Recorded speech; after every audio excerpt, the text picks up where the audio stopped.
سامنے تو آپ احباب کے یہ سورت اخلاص ہے، پر یہ بڑی ہی عظمتوں والی، بڑی ہی رفعتوں والی، بڑی ہی شانوں والی یہ سورت ہے، بڑے ہی پیار والی یہ سورت ہے۔ ایک حدیث پاک میں آتا ہے کہ محبوب علیہ السلام نے فرمایا کہ صحابہ تم قرآن پاک کو 1/3 حصہ قرآن پاک کی رات کو تلاوت کر کے سویا کرو، قرآن پاک کی 1/3 حصہ تلاوت کر کے سویا کرو۔ عرض کی یا رسول اللہ صلی اللہ علیہ وسلم یہ کیسے کرے؟ 10 سپارے کس طرح تلاوت کرے؟ رات کے تھوڑے سے حصے میں کس قدر 10 سپاروں کی تلاوت ہوگی؟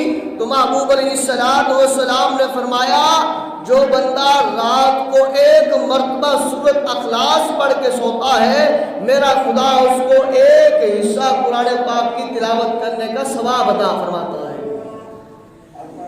تو ہے تو یہ اللہ کی وحدانیت کی، ہے تو اللہ کی ربوبیت کی، ہے تو اللہ کی شان و عظمت کا اس میں پرچار، اور فرمایا اپنے محبوب کی زبان اقدس سے کہ محبوب آپ انہیں فرما دیجئے کافروں کو کہ قل هو اللہ احد، اے حبیب فرما دیجئے کہ اللہ ایک ہے۔